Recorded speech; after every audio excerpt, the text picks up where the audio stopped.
नागपूरमध्ये ज्या पद्धतीने जाळपोळ झाला त्याच्यावरून RSSला ज्या पद्धतीने कान टोचले, काय तुमची प्रतिक्रिया, काय झाले शांत सगळे? झालं का? बोलू का?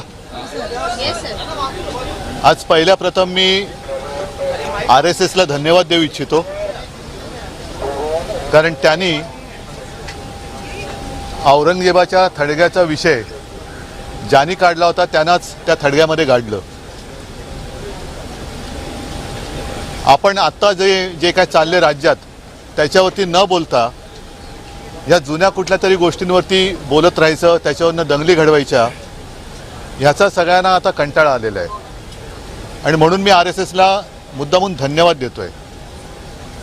दुर्दैवाने दंगल जेव्हा घडली किंवा घडवली त्याच्यामध्ये महिला पोलिसांवरती ज्यांनी हात उचलला असेल त्याचे हात छाटले पाहिजेत.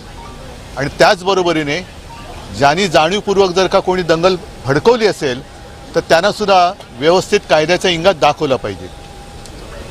एकूणच काय की हे सरकार जे आहे सत्ताधारी ढिगभर आहेत आणि विरोधी पक्ष फक्त मुठभर आहेत.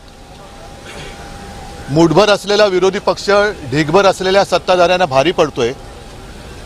आणि आजच सर्व पक्षांचं एक शिष्टमंडळ महामहिम राज्यपालांजींच्या भेटीला गेलं होतं. याचं कारण असं, ज्या पद्धतीने कामकाज रेटलं जातंय हे लोकशाहीच्या सगळ्या नीतिमूल्यांचं अवमूल्यन करणारं किंवा ही सगळ्या गोष्टी या पायदळीत उडवणार आहेत. ज्या वेळेला राज्यपाल महोदय येतात आणि सदस्यांसमोर भाषण करतात तेव्हा ते माझं सरकार असं म्हणतात किंवा आपलं सरकार असं म्हणतात. याचा अर्थ त्या सरकारची जबाबदारी महामहिम राज्यपालांची देखील आहे. आणि जर ही राज्यपालांची जबाबदारी असेल तर साहजिकच आहे कामकाज कसं चाललं पाहिजे आणि ते जर का व्यवस्थितपणाने चालवलं जात नसेल तर सत्ताधारी पक्षाचा सुद्धा कान पकडण्याचा अधिकार हा राज्यपाल महोदयांना आहे, तो त्यांनी बजावला पाहिजे. हे सांगण्यासाठी आज आमचं सगळ्यांचं शिष्टमंडळ तिकडे गेलं होतं. एकूण जर का आम्हाला एक अपेक्षा होती आणि ही अपेक्षा अजूनही पूर्ण करण्यासाठी या सरकारकडे जवळपास एक आठवडा आहे. हे बहुमताचं सरकार सत्तेत आल्यानंतर सर्वांना वाटलं होतं की आता आपल्या राज्यासमोरचे प्रश्न हे चुटकीनुसार सुटतील. म्हणजे शेतकऱ्यांची कर्जमुक्ती होईल, लाडक्या बहिणींना ताबडतोब 2100 रुपये मिळायला लागतील, खून, बलात्कार, इतर काही भ्रष्टाचार या गोष्टी थांबतील. पण तसं काही होताना दिसत नाही आहे.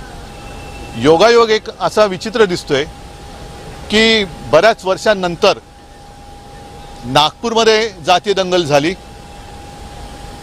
नागपूर, मी गेल्या वेळेला आपल्याशी बोललो होतो, त्याही वेळेला बोललो होतो, आज परत बोलतोय की RSSचं मुख्यालय आहे जिथे आता 30 तारखेला मला वाटतं पंतप्रधान भेट देत आहेत. गडकरींचा गड आहे, माननीय मुख्यमंत्र्यांचा तर तो होमपीच आहे. अशा या होमपीचमध्ये किंवा होमपीचवर जातीय दंगल घडवली गेली, जातीय दंगल झाली. औरंगजेबाचा थडगा आहे छत्रपती संभाजीनगरमध्ये. महाराष्ट्रामध्ये कुठेही त्याचे तसे पडसाद न उमटले नाहीत, पण नागपूरमध्ये घडलं. एका बाजूला अधिवेशन सुरू असताना, पंतप्रधानांची भेट तिकडे नियोजित असताना नागपूरमध्ये नेमकी दंगल कोणी घडवली हाही एक संशोधनाचा विषय आहे.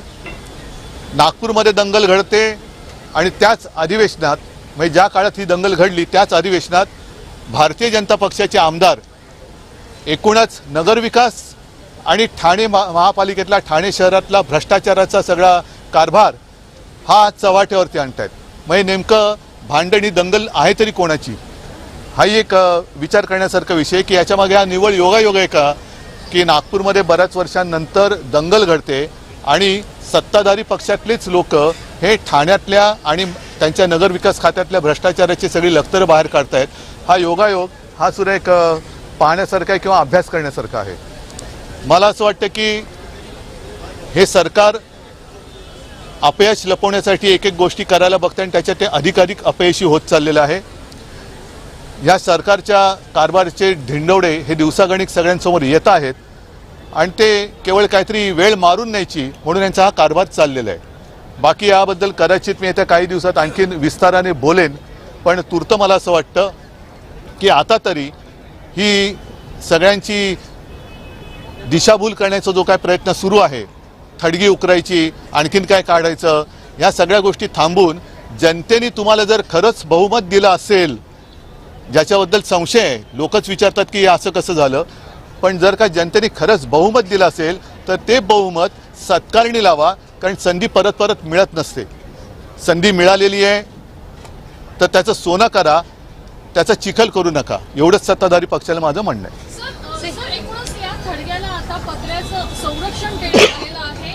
पत्रे लावण्यात आलेले आहेत 15-15 फुटाचे, जेणेकरून कोणी येऊन थडगं ते काढू नये. आता हे संरक्षण दिलं कोणी? हे संरक्षण दिलं कोणी? आणि मग जे उखडा म्हणणार आहेत ना, एकदा काय आम्ही तुम्हाला कालच बोललोय, परवाच बोललोय, उखडाचं तो उखडून टाका. कोणी शिवप्रेमी हा औरंगजेबाचा प्रेमी असूच शकत नाही, त्याच्यामुळे थडगा उकरायचं तर जरूर उकरा, पण दुतोंडी भूमिका घेऊ नका. म्हणून मी परत एकदा राष्ट्रीय स्वयंसेवक संघाला खास धन्यवाद देतोय की त्यांनी तरी कान टोचलेत. आता हे टोचलेले कान किती काळापर्यंत उपयोगी पडत आहेत ते बघूया, का 30 तारखेनंतर परत आणखीन काहीतरी होईल हे सुद्धा पाहण्यासारखं असेल. पण मला खरं गेले 1-2 अधिवेशन आश्चर्य वाटत होतं की अधिवेशनात हा मुद्दा आला कसा नाही.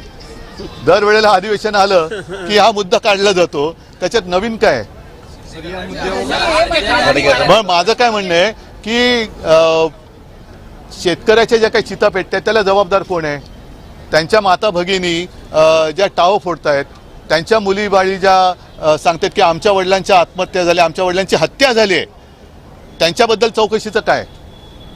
त्यांच्या चौकशीचं, जसं देशमुखांची हत्या झाली, त्यांची मुलगी बोलते की बाबा माझ्या वडिलांच्या हत्येचं काय? गुन्हेगारांना पकडणार त्याच्या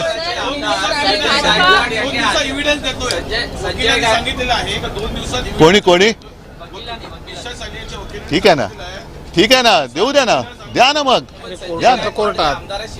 पण हा विषय कोर्टात चाललेला आहे, द्या ना कोर्टात काय ते.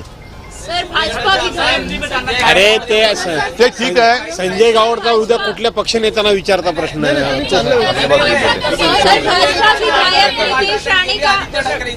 अच्छा अच्छा अच्छा, मी म्हटलं नाही, त्यांना खास धन्यवाद देतो, कारण आमचं घराणं, आमच्या घराण्याच्या 6-7 पिढ्या जनतेसमोर आहेत, त्याच्यामुळे ह्या विषयात काही तथ्य नाही आहे. दूर दूर तक कोई असं ज्याला म्हणतो तसं काही दुरान्वयाने सुद्धा संबंध नाही. पण जर का राजकारण ह्या वाईट बाजूला न्यायचं असेल तर मग मात्र सगळ्यांचीच पंचायत होईल, कारण खोट्याचं जर का तुम्ही नायटा करणार असाल तर ते तुमच्यावरती बुमरँग होऊ शकेल, हेच या लोकांना मी सांगू इच्छितो. वो बकवास है, वो बकवास है, उसके बारे में कुछ बोलना नहीं चाहता. काल देवेंद्र फडणवीस यांना मुलाखतीत एक प्रश्न विचारण्यात आला, एका वाक्यात उत्तर विचारण्यात आलं, शरद पवार आणि तुमच्या बाबतीत त्यांचं काय मत आहे असं विचारण्यात आलं. त्यावर ते असं म्हणाले की भरवसा नाही. ते गाणं होतं ना, कुठलं गाणं होतं ते? माझ्यावर भरोसा नाही काय? जरा जोरात बोला ना, माझ्यापेक्षा तू. माझ्यावर भरोसा नाही का असं गाणं होतं ते? हा, सोनू तुला माझ्यावर भरोसा नाही का असं विचारत आहे ना, म्हणून त्यांनी नाही, ते गाणं जे होतं, मला वाटतं त्या गायिकेचा सत्कार सुद्धा तेव्हा देवेंद्र मुख्यमंत्री होते आणि वर्षावरती केला होता, सोनू मग तुझा माझ्यावर भरोसा नाही काय, म्हणून तुम्ही हा दुसरा घरोबा केलाय काय? वो बकवास लोगों को मैं जवाब नहीं देता.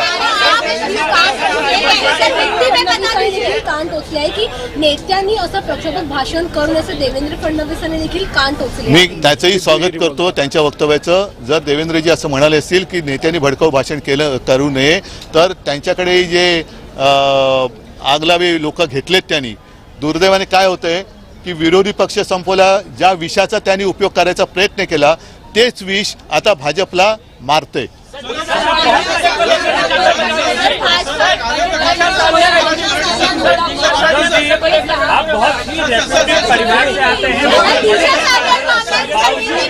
हा, ऐकायला ठीक आहे, चला धन्यवाद.